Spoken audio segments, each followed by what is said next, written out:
Davlatimiz rahbarining tashabbusi bilan Hurriyat elchilari xotirasini abadiylashtirish, ularning faoliyati, merosini o'rganish va o'rgatish maqsadida o'tkazilayotgan tanlov davom etmoqda. Maktabgacha va maktab ta'limi vazirligi tomonidan yo'lga qo'yilgan ushbu loyiha buyuk jadid alloma, adib va mutafakkirlarimizning boy ma'naviy merosini keng targ'ib qilish orqali o'quvchilarni kitobxonlikka jalb etish, ularda mustaqil va tanqidiy fikrlash hamda vatanparvarlik ko'nikmalarini shakllantirishni maqsad qilgan. Biz bu gal hikoya qilmoqchi bo'lgan manzilimiz Toshkent viloyatining Bekobod tumanidagi 7-umumiy o'rta ta'lim maktabida tuman bosqichi saralash jarayonlari yuqori tayyorgarlik bilan boshlandi. Maktabda 19-asrning oxiri, 20-asrning boshlaridagi hayot muhiti aks ettirilganligi bilan barchani diqqatini tortdi.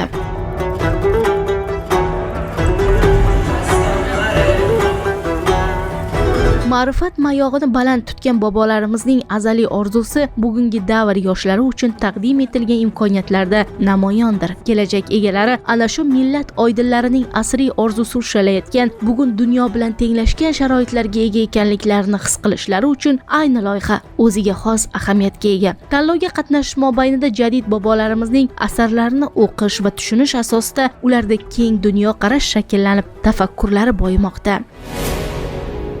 Prezidentimiz tashabbuslari bilan tashkil etilgan jadidlar izdan ko'rik tanlovini ijrosini ta'minlash maqsadida Maktabgacha maktab ta'limi vazirligi tomonidan topshiriq berilgan. Shu topshiriq ijrosi bo'yicha Bekobod shahar 7-sonli umumta'lim maktabida Bekobod shahar bosqichi bo'lib o'tmoqda.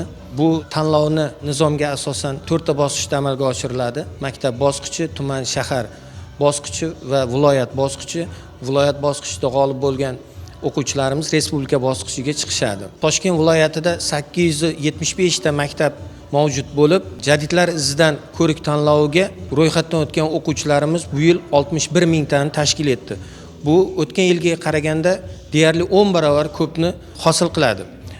Jadidlar izidan ko'rik tanlovi o'quvchilarda asosan o'sha 19-asrning oxiri, 20-asrning boshlarida ma'rifatparvar insonlar, vatanparvar insonlar bo'lgan jadidlarni hayot yo'li, ularning vatanga muhabbati, ozodlik uchun kurashini o'quvchilar ongida, o'quvchilar qalbiga singdirishda asosiy rol o'ynaydi. Toshkent viloyatidagi barcha umumta'lim maktablarida jadidlar izidan to'garaklari tashkil etilgan. Bu asosan maktabdagi ma'naviy ma'rif ishlar bo'yicha direktor o'rinbosari va kutubxonachilar zimmasida o'quvchilarni o'sha kutubxonalarda mavjud bo'lgan jadid namoyandalarini, kitoblarini o'qishlari, ularning hayotiga bo'lgan qiziqishlari, ularning hayot yo'li, bugungi kundagi yoshlarni vatanparvarlik ruhida tarbiyalash bo'yicha ishlarni olib boradi. Albatta kundan kunga bunday o'quvchilarimizni safi ortib bormoqda. Ushbu ko'rib turgan maktabingizda ham jadidlar izidan to'garak a'zolari 20 nafarni tashkil etadi. Suhbatlashdik. Albatta kelgusida ular vatan ravnaqiga hissa qo'shadigan yurtparvar insonlar bo'lib yetishadi. Tanlov nizomiga muvofiq bellashuvlar 6-10 sinf o'quvchilari o'rtasida bo'lib o'tdi. Tuman bosqichi 2 ta shart, ya'ni 25 tadan test hamda jadidlar hayoti va ijodiga oid savol-javoblardan iborat edi. Belgilangan maxsus xonalarda birinchi sinov jarayonlari boshlandi. Biz ularni 25 daqiqalik jumboqli savollarni yechishlariga omad tilagan holda maktabdagi jadidlar to'garagi faoliyati bilan tanishdik. Birinchi shart yoqdi, chunki birinchi shartda ham jadidlar, ham zamonaviy texnologiyalar birlashtirilib, zamon talablariga moslashtirilgan tarzda o'tdi. Birinchi shartda biz o'zimizni jadidlar hayoti va ijodi haqidagi bilimlarimizni sinadik. Bu shart menga juda yoqdi. Ikkinchi shartga o'ta olmadim, ammo bu narsa hali kech emas. Endi bizning yurtimizda jadidlar tanlovi har yilda o'tkazilishi sababli keyingi yilga maqsad bor. Buni tomosha qilishni o'zidan men juda katta hayajon va zavq oldim va keyingi yillarda bunda qatnashib yana ham zavq olaman degan umiddaman. Sizning maktabingizda jadidlar to'garagi tashkil etilgan? Bizning maktabimizda jadidlar to'garagi albatta tashkil etilgan. Biz har chorshanba kunlari maktabning hovlisida jadidlarga bag'ishlangan sahna ko'rinishlari uyushtiramiz va do'stlarimiz bilan buni muhokama qilamiz. Mazkur bilimdonlar to'garagiga qiziqish bildirib, a'zo bo'layotganlar soni ortib borayotganligi aytildi. Qolaversa, maktab kutubxonasidagi muhit ham o'quvchilarni ushbu ziyo maskaniga chorlaydi. Bu yerda jadidlar hayotiga oid adabiyotlar va ularning boy ilmiy hamda adabiy merosiga oid manbalar jamlangan. tanlovda birinchi sharti test sinovlari shartidan o'tib chiqdik. Agar bu tanlovda birinchi faqatli o'rinda qo'lga kiritib, viloyat bosqichiga chiqsam, Bekobod shahri nomini munosib himoya qilib, u yerda ham birinchi o'rinlarni qo'lga kiritishga harakat qilaman. Maktabimizda jadidlar nafaqat ularning hayoti va ijodi bo'yicha, balki ularning pyesalari, yaratgan asarlari bo'yicha ham spektakllar qo'yilib boriladi va ularning hayotini, ijodini o'rganish bo'yicha ko'plab tadbirlar amalga oshirilgan. Ma'rifatparvarlar hayotida muhim manbalarni targ'ib qiluvchi klub orqali o'quvchilarni jadidchilik adabiyoti vakillari hayoti hamda ilmiy merosi bilan tanishtirish barobarida ularni mustaqil fikrlovchi, ijodkor va ijtimoiy faol shaxslar sifatida shakllantirish maqsadi ko'zlangan. Biz esa dastlabki sinovlardan muvaffaqiyatli o'tgan yoshlarning ikkinchi shartdagi bahslari o'tayotgan manzilda tasvirga olish jarayonlarini davom ettirdik. Bu manzildagi bilimdon yoshlar g'alaba uchun boy imkoniyatlarni ishga solishdi. Ular orasida hozir javoblari e'tirof etildi. Ayni bahslar ota-onalar, ustoz murabbiylar tomonidan katta qiziqish bilan kuzatib borildi. Aynan ham ona, ham o'qituvchi bo'lganim uchun shunday jarayonda kuzatdim. O'g'limda ancha tafakkur rivojlandi. Jadidlar izidan kitobida shunaqa darajada berilgan 11-sinf darajasidagi fikrlaydigan fikrlar berilgan.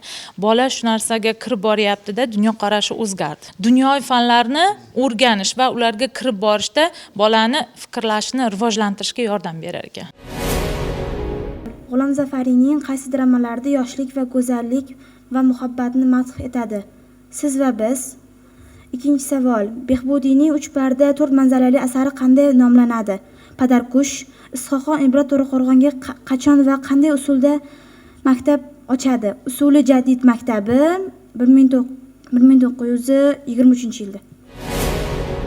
Ikkinchi shart bilet tortish juda ham yoqdi, chunki bunda har bir bola o'zini mustaqil fikrini jurilarga adolatli holda mulohaza qilib yuritib yetkazib beradi. Vaqt yetmaydi deb o'yladim, lekin vaqtdan oldin javob berib tugatdim. 12-maktabdan keldim, 8-sinfda o'qiyman. Tanlov ancha oldin aytilgandi. Tayyorlandik. Ozgina qiyin bo'ldi. Test jarayoni yaxshi o'tdi. Tanlov yoqdi. Albatta, keyingi tanlovlarda yana qatnashmoqchiman. Bugun 7-maktabda jadidlar izidan tadbir bo'lib o'tdi. Ushbu tadbirda ikkita bosqich bor. Birinchi bosqich savol-javoblar bo'ldi. O'ylaymanki, savol-javoblarga yaxshi javob berdim. Ikkinchi bosqichga o'tdim deb o'ylayman. 8-umumiy ta'lim maktabdan keldim. Bu tadbirning menga yoqqan tarafi yaxshi tashkillashtirilgan. Menga asosan birinchi shart yoqdi. Chunki u birinchi shartda o'zimiz ham qatnashdik. Biz bundan juda katta mas'uliyatli narsalarni o'z zimmamizga olib chiqdik. O'ylaymanki, maktab sha'nini olib chiqdik Bekobod shahar bo'yicha. Ustozlar yuzini yorug' qildik. Ikkinchi shartda savol-javoblar bo'ldi. Shu ajdodlarimiz haqida, jadidchilar haqida savol-javob bo'ldi. Adolatli baholashyapti. Hamma hakam adolatli baho berishdi. Hammani bilimi sinaldi, bilimi kuchlilar o'rin oldi. Tanlov o'z nomi bilan munosiblarni saralab beruvchi jarayon sanaladi. Bunda g'oliblar o'z zimmalariga mas'uliyat olsa, mag'lublar o'zlari uchun xulosa chiqarishadi. Ushbu manzilda ham so'nggi natijalar o'qildi va hududiy bosqichda Bekobod tumanidan qatnashadigan ikkita guruh toifasidagi 2 nafar g'olib aniqlandi. Jadidlar izidan musobaqasida faxrli birinchi o'rinni qo'lga kiritdim. Bu maqsadimga erishishda onamning ta'limi, otamning qat'iyatligi juda katta o'rin egallagan. Kelajakda bundan katta o'rinlarga erishishni maqsad qilaman. Jadidlar izidan respublika ko'rik tanlovining hududiy shahar bosqichini o'tkazdik. Hakamlar hay'ati a'zosi bittasi menman. Bu ko'rik tanlovda shaffof, ikkita turda adolatli tarzda o'tkazdik. O'quvchilar o'zlarini bilim va malakalarini, jadidlar to'g'risida egallagan bilimlarini namoyish qila olishdi. Dastlab birinchi shartda, demak, test ko'rinishida 25 ta test bajarishdi. Ikkinchi shartda esa 3 ta savoldan iborat biletlarga javob berishdi. O'quvchilar ba'zan savollarga to'liqroq, ba'zan qisman javob berishdi. Qisman javob berganlar ko'proq hayajon bosdi deb o'ylayman, lekin imkon qadar mavzuni yaxshi o'zlashtirishgandan dalolat beradi javoblari. So'nggi yillarda davlatimiz rahbari tomonidan jadid ma'rifatparvar bobolarimizning vatan taraqqiyoti, millat ravnaqi yo'lidagi sa'y-harakatlarini yanada keng tadqiq etishga alohida e'tibor qaratilmoqda. Ushbu loyiha vatanimiz farzandlarini har jabhada shu tabarruk ajdodlarimiz yo'lidan borishi, ularning madaniy va badiiy merosini o'rganishi, shonli va armonli kunlaridan ibrat olib, kelajakka dadil maqsadlarni qo'yish g'oyalarini mujassam etgan. Mazkur tanlovda esa ma'rifatparvar bobolarimizning asarlari, ezgu tashabbuslarini yanada keng targ'ib qilish masalasiga alohida e'tibor qaratilmoqda. Bir so'z bilan aytganda, bu loyiha milliy qadriyatlarimizni saqlash va kelajak avlodlarga yetkazish yo'lida katta maqsadlarni ko'zlagan. Biz esa ijodiy guruhimiz bilan kelgusi dasturimizda hududiy bosqich jarayonlari haqida xabar beramiz. Eslatib o'tamiz, respublika bahslarida ham g'olib bo'lganlar xorijiy mamlakatga ta'lim sayohati uchun yuboriladi. Demak, yanada hayajonli, mas'uliyatli jarayonlar oldinda.